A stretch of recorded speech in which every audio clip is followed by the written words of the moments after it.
बंधु माने आजिर एही कार्यक्रम को आपण मानकु स्वागत। आजिर एही कार्यक्रमटी धनुराशिर व्यक्ति विशेष मानक पई बहुत गुरुत्वपूर्ण अटे, कारण एही कार्तिक पूर्णिमा ठारू आपणक जीवन रे किछि बड़ घटना घटिबाकु जाउछि, किछि विशेष परिवर्तन आपणक जीवन रे आसीबाकु जाउछि। कारण देवता मानकर गुरु देवगुरु बृहस्पति जहांक निकटरे सबुठारु अधिक दायित्व रही थाए, से निजर राशि परिवर्तन करि सारिछंती। दीर्घ 12 वर्ष परे गुरु आपणकर अष्टम भावरे गोचर करूछंती। अन्य किछि ग्रह मध्य निजर राशि परिवर्तन करिबाको जाउछंती, जहार प्रभाव रे आपणक जीवन रे एक बड़ परिवर्तन आसीबाको जाउछि। किछि बड़ घटना आपणक जीवन रे घटिबाको जाउछि, जहार प्रभाव रे प्रत्येक क्षेत्र रे जेमिति कि आपणकर स्वास्थ्य, शिक्षा, प्रेम जीवन, वैवाहिक जीवन, भाग्य, क्यारियर एवं व्यापार वाणिज्य प्रत्येक क्षेत्र रे परिवर्तन आसीबाको जाउछि। किछि क्षेत्र रे आपणको शुभ फल मिलिबाको जाउछि एवं किछि क्षेत्र रे किछि अशुभ मध्य रहुछि। तो सेही अशुभत्व पाई किछि प्रतिकार मध्य आपणको करिवार अछि। तो आसंतु जानिबा आपणको जीवन रे कोन सब परिवर्तन आसीबाको जाउछि। आपण माने भिडियोटी को स्किप न करी शेष पर्यंत निश्चय देखंतु एवं आपणकर जदि धनुराशि होई थाए तो भिडियोटी को लाइक करी चैनल टी को सब्सक्राइब करी दियंतु। कमेंट बॉक्स रे भक्ति एवं श्रद्धार सहित जय श्री जगन्नाथ, जय मां लक्ष्मी निश्चय लिखंतु। तो बंधु माने आसंतु आरंभ करिबा आजिरो एही कार्यक्रम को, जहां आपणकर जन्म राशि तथा चंद्र राशि उपरे आधारित अटे। तेबे राशि चक्रर 12 गोटी राशि मध्यरु नवम राशि हेउची धनुराशि एवं धनुराशिर राशिधिपति हेउछंती देवगुरु बृहस्पति। तो गुरु आपणकर अष्टम भावरे गोचर करूछंती। एही कार्तिक पूर्णिमा ठारू आपणकर स्वास्थ्य बहुत भल रहिबो। पूर्वरु आपणकर जहा भी किछि स्वास्थ्य जनित समस्या लागि रहितला सेथिरो आपणको मुक्ति मिलि जिवो। आपण निजको स्वास्थ्यवान अनुभव करिवे। जदि पूर्वरु आपणकर पादरे किछि जंत्रणा हेउतिला तो सेही समस्या आपणकर दूर होई जिवो। एबे आसंतु जानिबा विद्यार्थी मानक पई किपरि रहिबो एही कार्तिक पूर्णिमा परर समय। तो बंधु माने कुंडलीर पंचम भावटी होई थाए शिक्षार भाव। आपणकर पंचम भावर अधिपति हेउचंती मंगल। मंगल आपणकर द्वादश भावरे गोचर करूछंती, किंतु मंगल निजर स्वराशि रे विराजमान अछंती एवं आपणकर द्वादश भावरे विपरीत राजयोगर निर्माण करूछंती।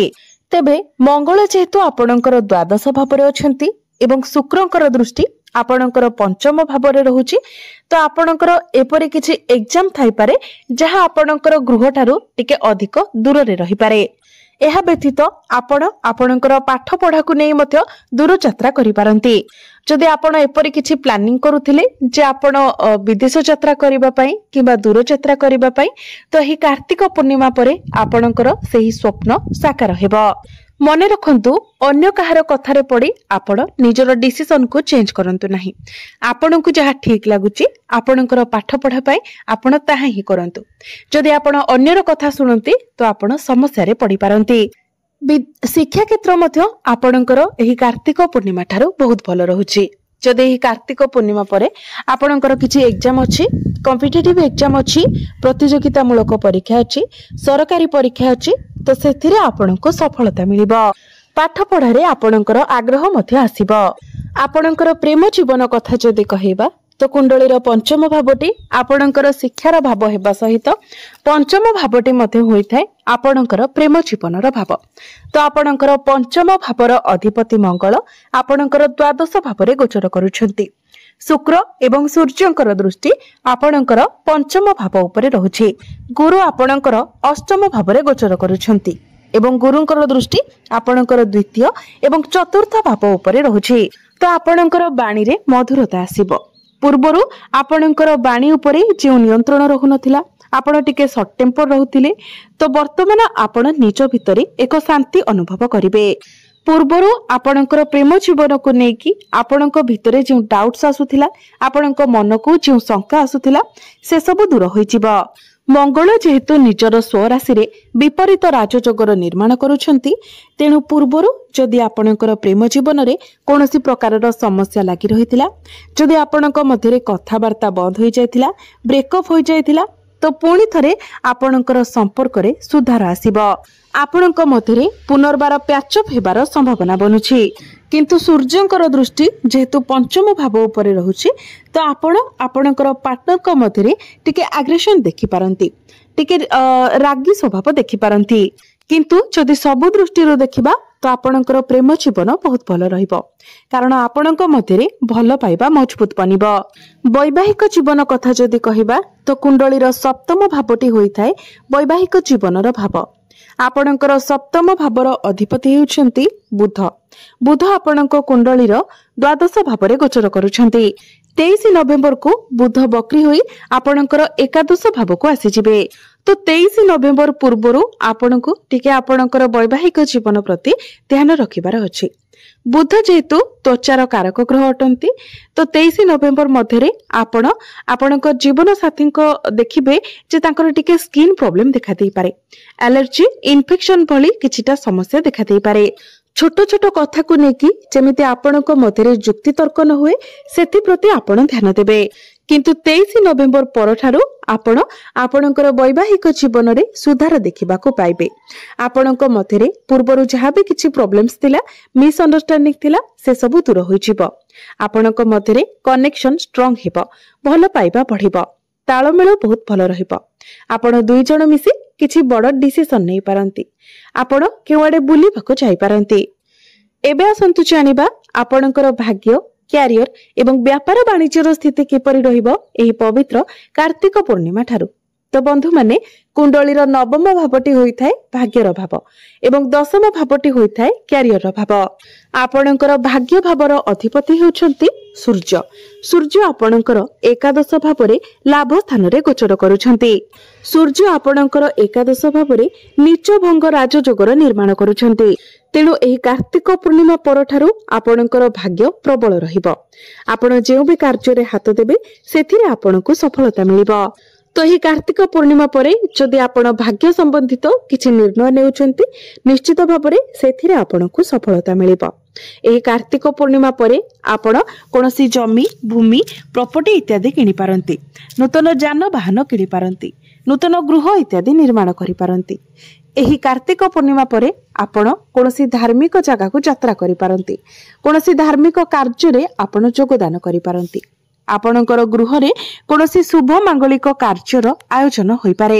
आपणक भाग्यर कनेक्शन जेहेतु लाभ स्थान सहित रहुछि, तेनु अल्प परिश्रम रे आपणको अधिक सफलता मिलिबो। प्रत्येक क्षेत्र रे आपणको आपणकर भाग्य साथ देबो। एबे आसंतु जानिबा आपणकर क्यारियर किपरि रहिबो एही पवित्र कार्तिक पूर्णिमा ठारू। तो बंधु माने कुंडलीर दशम भावटी होइथाय क्यारियर भाव। आपणकर दशम भावर अधिपति हेउछन्ति बुध।